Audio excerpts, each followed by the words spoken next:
Good morning, everybody. Dusty in here. Been doing a lot of work in here. As you can see, it's a little different from when the last time we spoke. But that's okay. Changes happen and things are supposed to change. Today, I want to talk with you about prayer and meditation. And I know it's Sunday and it's 9 a.m. and I don't want you to think that here we are at church, but I guess in some respects, we kind of are. We are talking about our lives, we're talking about spirituality, we're talking about religion, and we are talking about our celestial connection. So this all forms into, I guess, what we would say spirituality and religion. So with that being said, if we think about today being Sunday, right now everybody's going out and they're going to church, and they're going to go into church and they're going to pray. They're going to pray. They're going to sit down and they're going to bring their hands together. They're going to close their eyes and they're going to have an internal dialogue. Or they're going to listen to somebody speak and they're going to amen and agree and affirm what they're hearing, right? So what is this? What is this? Do you even know what this mudra means? What this hand gesture really means? You know, if you look online and you look through various books, you'll find all these long-winded descriptions. You'll find various variations of what it means. And really breaking it down to a simple sentence, it represents your union with the great source, with God, with our Creator, with however you refer to the creative source and intelligent being or energy that has created our entire existence. So when you bring your hands together, you're not just putting your hands together for no apparent reason. This being a mudra, I'm just going to say mudra just to be a plain old New Yorker, but this right here is an antenna. It is a receptive frequency. So when you're putting your hands in this gesture and you are going into a prayer and that process of meditation or prayer, you are drawing an energy and a frequency in. And the energy and frequency you happen to be drawing in when you're doing this is one with the source, with God, our Creator. This is a divine gesture of union and unity between you and our Creator. So, when you sit down and you pray and you're talking to God or you're sitting in your car, excuse me, I'm just gonna grab a drink, sorry. It's very hot down here. We've been having so much rain and humidity lately. It's so hot. But when you're sitting down to pray and talk to your Creator and solidify your union, you're not just putting your hands together just because it's what you've been told to do. There is a reason. And as I said, it's drawing an energy.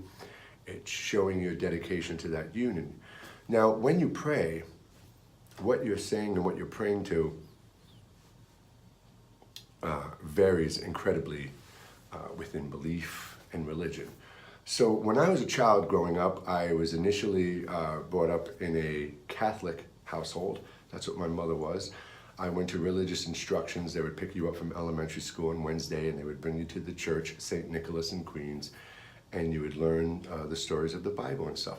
And somewhere very early on, within the first 2 years of it, I had just personal issues. They were telling the stories that were in the Bible, and I, as a little child, and I'm talking about like literally 5, 6 years old, would speak up, you know, without raising my hand, and I would say, that doesn't make sense. I don't understand how that can be. Whatever words I used, I didn't go back. Whether they told my mom they didn't want me to go there, or whether my mom felt it wasn't for me, I didn't go back.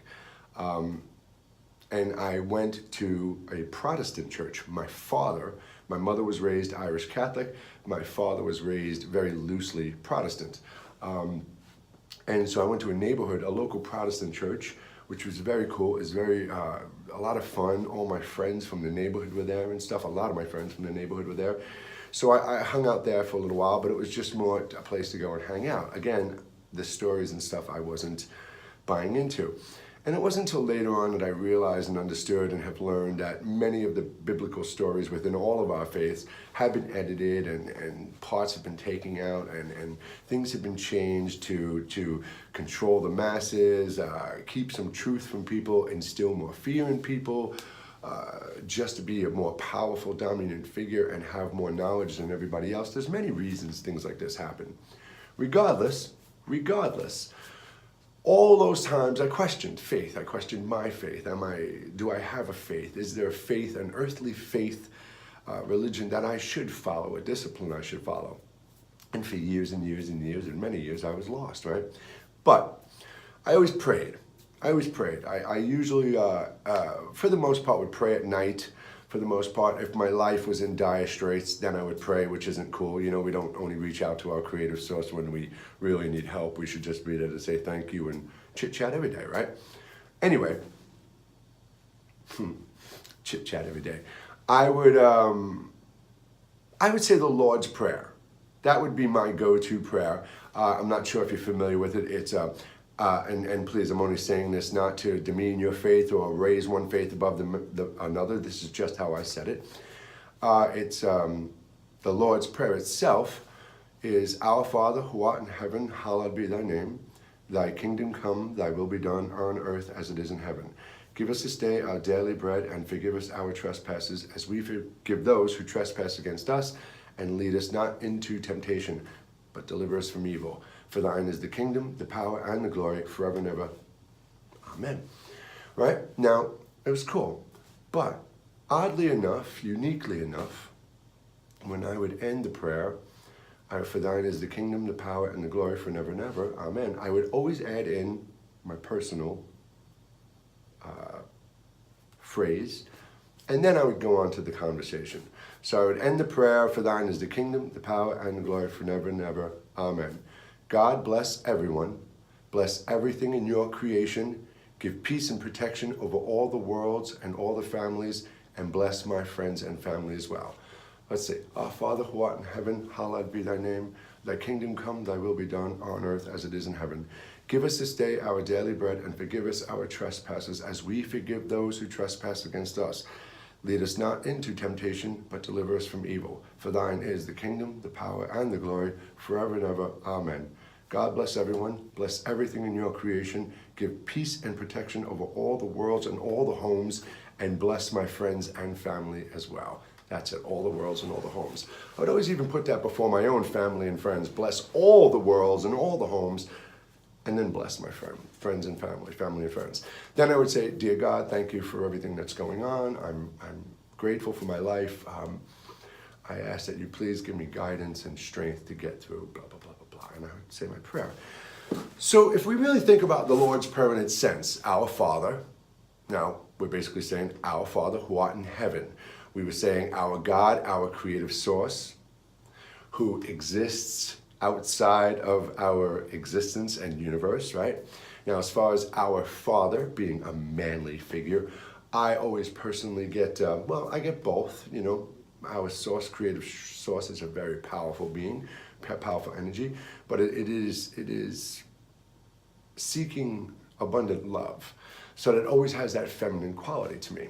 But when I was in one of my transcendent ceremonies, the voice, and I'm not just talking about a voice in my head or feeling a voice or the channeling voices, a literal voice that spoke, let go, I'm right here, it's all an illusion, was a man's voice. Interesting enough, it was a man's voice. And I don't know if this is just the way it is interpreted for each of us or if it's different for everybody, but for me it was a man's voice. So anyway, back to what I was saying.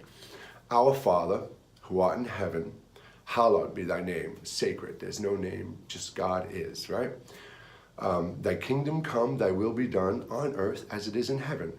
Basically breaking this down to what God's will, what our Creator's will is, what the original intention for creation is what we shall live by here.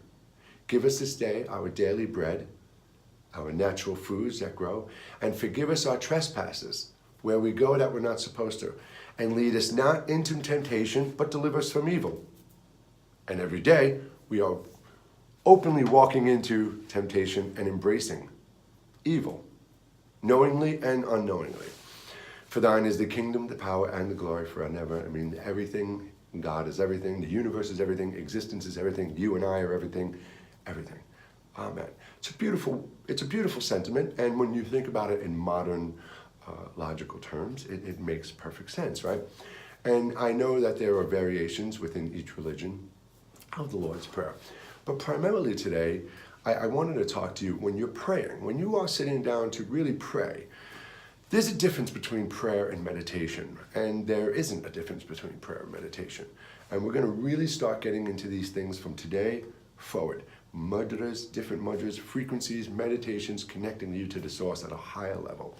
God, our creator. I prefer to say our creator because whether you believe it's a technology or a person or an energy or a man with a beard, it's a creator. It created. So our creator, kind of for me, goes around the word God, how it has been just turned into a hallmark sentiment and overused from every little deity and minor capital, lowercase g, God that has these powers from, in the Hindu gods and all these various religions and the Greek gods. Well, there's only one creator, regardless if beings ascend to creative power. There's only one creator.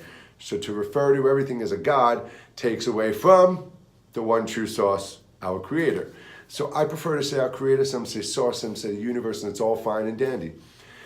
When you sit down to pray, we all hear the words manifesting and willing into our fruition and stuff like this. Praying is not. What you don't do when you pray, what you shouldn't do. Sorry, I never said I'm going to tell anybody how to live their life. What I don't do when I pray is I don't sit down and I don't go, dear God, my life is a mess. I'm in so much pain and I'm so much misery and everything is failing around me and I'm asking you to please pull me out of this and uplift me. I don't do that. I don't call upon God to complain and vent out. It knows. It. Male, female, energy, mist, whatever. It knows. It knows everything that is going on, every single place, all of the time. Okay? When I personally pray, I say what I said before. I'll say the Lord's Prayer sometimes, or sometimes I'll just go into a dialogue. And it's always, I'm eternally grateful. I'm eternally grateful for all that I experience, good and bad. My family, my friends, my life. It is truly a blessing, and I'm honored to have the gift of awareness, to be a conscious energy and experience through this vessel. I ask that you please continue to guide me with true insight and wisdom, kindness and compassion, all guided by light and love.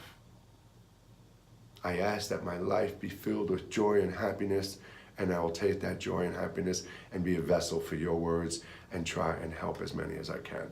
Along those lines, I show gratitude for my life, whether it's shitty or good, whether I'm having a good day or a bad day. I show gratitude. You're here. You exist. Regardless if you want to embrace your ego and identity that you have here or your celestial awareness, you're here. It's not an accident. You were created to be here and experience. That is everything to be grateful for, regardless of what you're experiencing. It doesn't last forever. When you're at work and you look at the clock, the end of the day always comes, so you're going to get to go home. It's the same thing here. This doesn't last forever. At the end of the day, we're going to get to go home and do other things. So be grateful for all that you experience. If you're experiencing bad and negative and scary things, distance yourself from them. Bring yourself closer to the things that bring you true joy and happiness. Don't worry about what everybody else is doing, thinking, and saying. This is your life to experience. Your energy, you are here to experience. Not what others tell you to, not what others do and see and feel and think, what you choose to see, feel, think, and experience. That's what you're here for. So when you pray, give and show that gratitude for that fact. If your life is bad, don't draw more in by saying, please, I want a better life, I need a better life, because you're only going to get back more want and need. Our Creator, the universe, whatever you call it, gives us back the energy we are putting out. If you are grateful and you are obtaining true insight and wisdom, and this is what you are experiencing, then this is what you are getting. If it's a bad life and I'm miserable and I'm in pain and I want you to help me and I need a way out, it's not going to happen. This is not how it works. That is not the power of prayer. Prayer is not your complaining and venting to God. It's not. And meditation is not prayer and connecting to God. For the most part, for the mainstream and the whole big thing, meditation is basically daydreaming. It's consciously sleeping. Everybody's trying to obtain this quiet state of mind, visionless, sightless, soundless existence that we all come from, right? Yep, you got it? Well, that's what meditation is trying to achieve from you. Let go of your thoughts, keep breathing in, see the ocean. We have all these guided meditations in all these ways, and many of them work. They're absolutely wonderful. But what meditation is trying to do, it's trying to calm you down. It's trying to distance you from this chaotic life we've been thrown into, the one that you're praying and manifesting into your existence every single day without even knowing. Meditation is a way to quiet your mind, but like I previously said, and we will get into further down the line, if you utilize sleep properly, and that's why I made this bench so we can get into things where I can lay down and explain this. If you properly utilize sleep, meditation becomes an entirely different experience. When I meditate now, when I want to quiet my mind, I just quiet my mind. I sit quietly, I close my eyes, I quiet my surroundings, and I work on it. Sometimes it happens fast, and sometimes it takes me 20 minutes just to sift through everything to get to a good meditative state, to start meditating. But for the most part, when I meditate, I am now connecting with my inner eye, my third eye, the pineal gland. I don't really like to use words like that, just my inner vision, your inner insight, your true celestial sight. So when I'm meditating, I'm not looking at darkness, I'm looking into the void, and I'll see angels and I get messages, and since my ceremonies, I completely have a new and full understanding of what celestial meditation is, and I can't wait to start doing those courses with you. They're mind-blowing.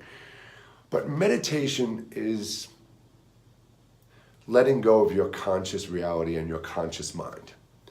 It's drifting not into your subconscious and not to your soul. It's drifting to that point in between consciousness and in between the subconsciousness. It's getting in that middle of our existence. It's getting back to that natural state. So when you're meditating, you're going to have thoughts coming through. I got to pay bills, my kids, this. Let them come in and go. Consciously, just keep trying to say to yourself, nope, no thoughts. Look into the darkness of the void.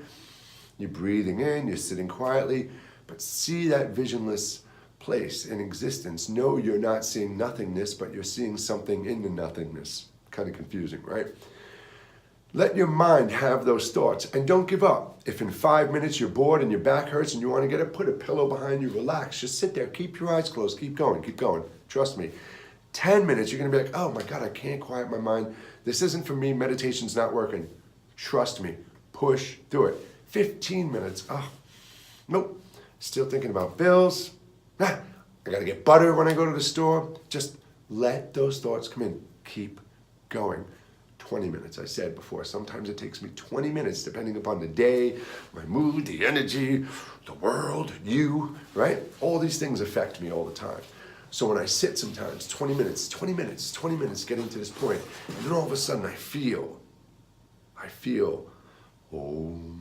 starting to happen within. Something's happening. My body is shifting, things are getting quiet, I'm still conscious, I still feel the world around me, I'm still aware, but something's happening. And the deeper I go, the more I leave here, and I get to this beautiful state. And I can bring my consciousness into that at this point, and I do get messages, and I am shown some things. Another story, another day. So prayer, showing gratitude, carefully choosing your words on the reality you're experiencing and how you want to experiencing it, but all with gratitude. No complaints, no sorrow, no heartache. Remember, when people pass, when they leave us, we're not sad. Oh, they left us, my goodness gracious. They just left a vehicle. They stepped out of the car. Skin, bones, and blood does not make a person. A brain and heart does not make a person. The energy that we are and what we experience and how we use our energy through this vessel does. So when we leave here, it is only metamorphosis. We become the butterfly, we're just invisible. We are energy. We are a light wave that we don't currently know how to see. Infrared, blue, we can see all these different spectrums. Our true energy is something we haven't quite found yet, but it's there and it's everywhere. So don't feel bad when people leave us. Don't show that sorrow. Why did you take them from me? Now, I'm not saying if a person doesn't lose their loved one and they don't lose their child or something horrific. I mean, there are things that happen that just devastate us consciously, and they are the toughest things and hardest things to get through. But we still have to show gratitude for all we're experiencing. For all we're experiencing. Every joyous day, every beautiful moment I've had in my life, I show gratitude for. And every dark decision, every dumb decision, every bad thing that has happened to me, I am grateful for. The abuse from my families, the injustices I've received, the chaos my own mind has created in the past. I am grateful for all of this. If my mother and father weren't the way they were, I wouldn't have a better understanding of who I am and where I am. So everything that is happening to you is truly a part of the process. A part of the process. A part of the process. Our celestial evolution. A journey that does not end for our awareness and our energy. Our awareness. Not you, not me, our true awareness. An energy that is just aware. It's not judging and not thinking and not seeing and not wanting and not knowing and not needing. It's just observing, right? So prayer, gratitude. Meditation, letting go, trying to find that daydreaming state. Brought on. You know daydreaming, right? You're sitting there, you stare at the window, next thing you know, you're like this. And somebody goes, hey, Jay, huh, what? What were you thinking about? Oh, nothing, man. I was just totally gone, lost, no thought. True state of existence. But all our lives we're told, quit your daydream and snap out of it, right? Daydream, it's okay. Daydream. Enjoy it. It's your experience. If you want to sit at the window and stare at the trees and daydream, that's fine. If you drool at yourself, maybe you've gone a little too far. But daydream, it's a beautiful thing. When you're lying down at night for sleep, I always say, that's why you want quiet time during the day, 5, 10, 15, 20 minutes of quiet time during the day. So when you lay down at night to go to sleep, you're not processing all those thoughts that you are currently processing in your pre-meditation exercises. 20 minutes, 10, 5, whatever it is, right? You let the thoughts go, you meditate, you go on with your day. You go to sleep at night, you've already processed all these thoughts. Your mind is clear of them. You are showing your gratitude, you're praying. When you're meditating, you are closing yourself off to all negativity and darkness, and you are only open to receive light and love, guided by insight and wisdom, right? Or you're opening yourself up to receive insight and wisdom, guided by light and love. Doesn't matter, whichever way you say it. Whatever prayer, mantra you use, always protect your energy. Close yourself off from darkness. Remember, once you clasp your hands, you're pulling up that antenna. Literally. Once you clasp your hands, you are turning that dial onto a specific frequency. And that frequency is your direct union with the source and the creator. We're not going to get into all this stuff today. I told you over the next months and months and months, we're going to literally learn hundreds of hand gestures that are all unique frequencies. So all the things we see on social media about the numbers, oh, I saw this number today and it's this message, and I saw this number today and it's this message. This is all personal stuff that we're getting out there and displaying and portraying and posting. Just because I see 111 10 times a day or 333 doesn't mean I have to go and post it all the time. These are personal direct messages for you and your connection. They're messages for you to step away from that stuff. As you see, I have stepped away from social media, and I'm making this safe place for us to unite. And I'm using social media just as the billboard. Let's love each other, let's be good, but let's all meet up here off of social media.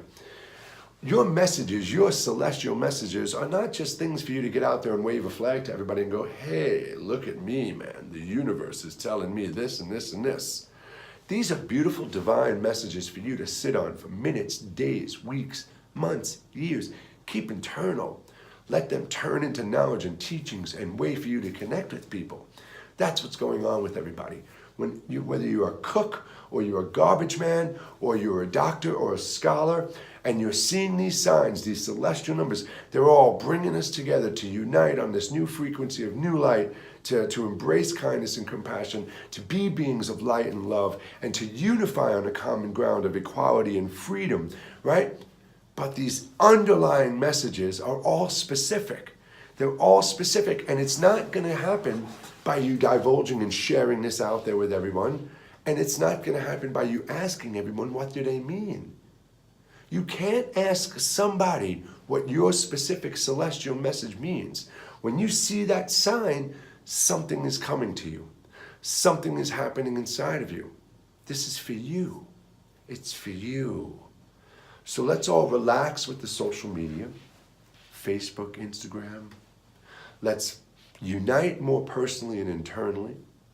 Let's find better ways to communicate with each other rather than just going out there and dumping our celestial bucket on everyone's laps, right? Prayer. Prayer.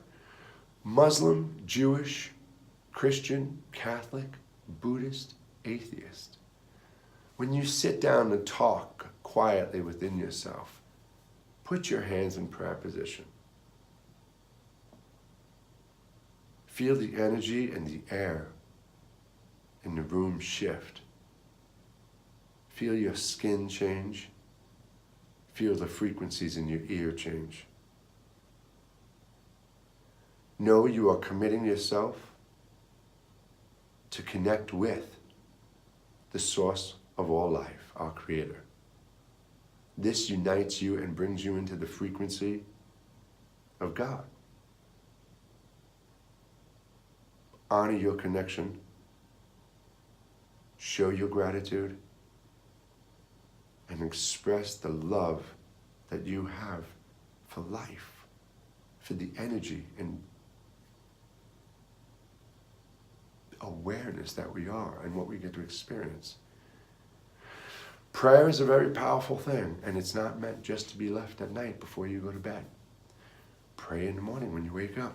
I'm so grateful for another day. Thank you so much. It's going to be a beautiful day. Thank you. When you're in your car, when you're doing laundry, when you're ironing, when you're driving your truck, when you're standing quietly, reflect inside, show gratitude. I meditate all the time. I don't just have to sit down, get in a position, and meditate. I don't have to sit like this and pray. I'm always constantly communicating and talking. I try to exist and move and flow through our reality in a meditative state now. Some days, some seconds are harder than the ones before. Seconds. Our energy can change, literally like that. But the power of prayer and meditation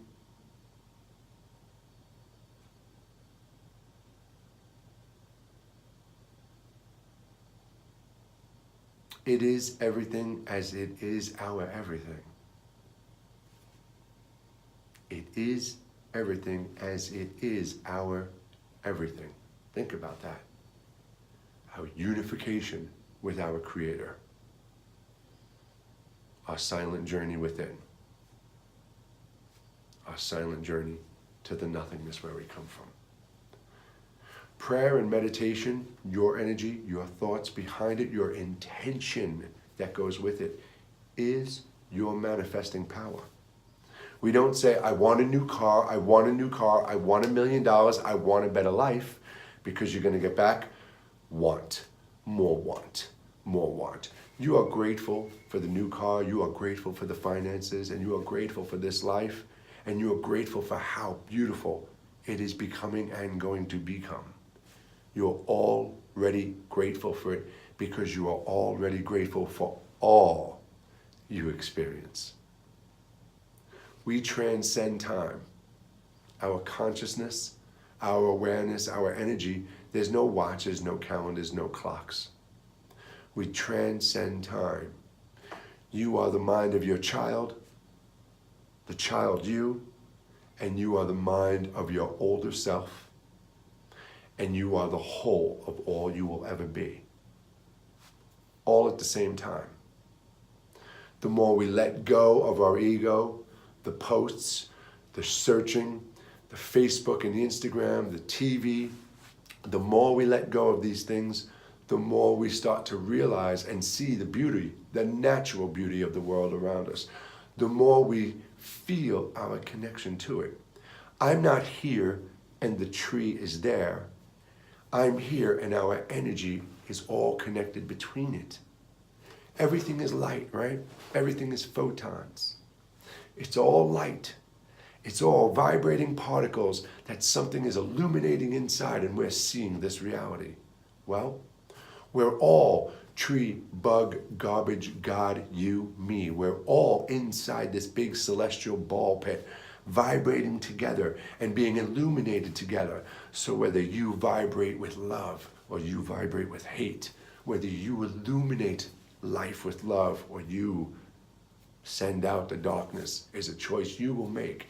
And it is a choice you make every day by your thoughts and actions. And it is all backed by your prayer and your meditation, or lack of it. There's a quote from Mr. Rogers, Fred Rogers, and I don't have the quote correct, but everything responds or reacts to love, or the lack of it, or the lack of it.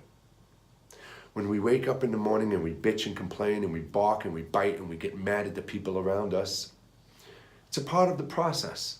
You're learning, growing, but you need to become maintaining mindfulness. You need to maintain mindfulness and become stronger than those impulses.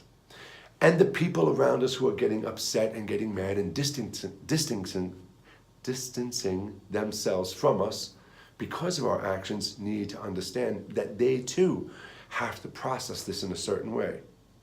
There will come a point where you know love will unite you both on a stronger bond, and hate is only going to distance and separate you because we want to remove ourselves what's negative and dark around us.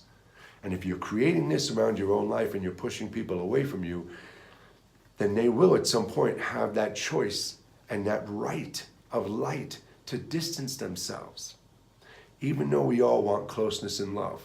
So us truly becoming better humans, truly becoming better at experiencing life here, truly at getting our egos in check and maintaining awareness that I am not Jay, I am not the person that school told me I am not my mother and father's child, I am me. I am a celestial awareness, an energy. And everything I think and perceive and feel, everything I think, perceive, and feel is an illusion because it has been created in a reality that our energy created, and I have let my mind and my heart become a part of it and live off of it, rather than keeping my heart and mind separating from it and experiencing it. So love,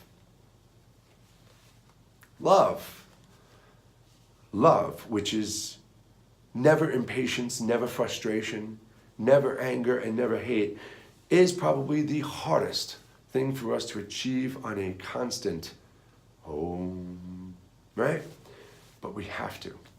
We have to rise above our moments of weakness, and we have to embrace that aspect and that concept that love, kindness, and just overall goodness will be better for everyone, because it will be better for everyone. So before we go today, I started this conversation off with, I never knew my faith, never knew if I had a faith or if there was a path for me to walk. And in my first ceremony, my first transcendental ceremony, one of the first things that happened to me unconsciously was I dropped to my knees in a prayer position from what I told. And I just dropped to my knees in prayer position, and then I actually lay down on my knees and went down on all my hands and back up into that prayer position. What I was experiencing at this point was Buddha, a massive Buddha. The entire universe just, I mean, I can't even, just massive, right? And I was pulled into this, and when I came out and I was looking at the various realities, interlocking realities, mathematic realities, plastic realities, Buddha was always prominent there, and I couldn't understand why. Then I fell into the creative source, became one with it. It's not Buddha.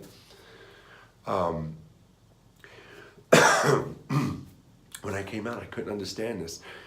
And it kind of hit me about a week ago in a sense, and it's because the path for me to follow would be more in line with a Buddhist.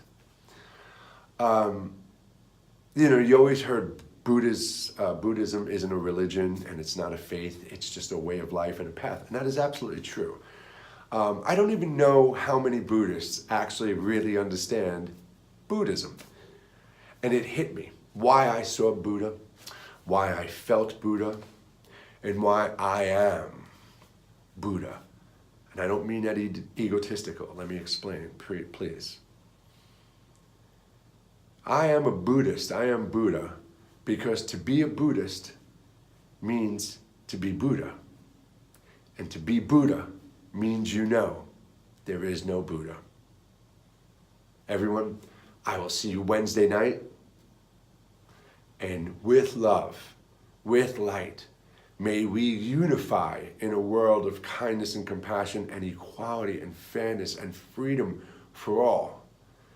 May the day come when we can all walk out of our homes and drink from the rivers and eat from the trees and bushes for free.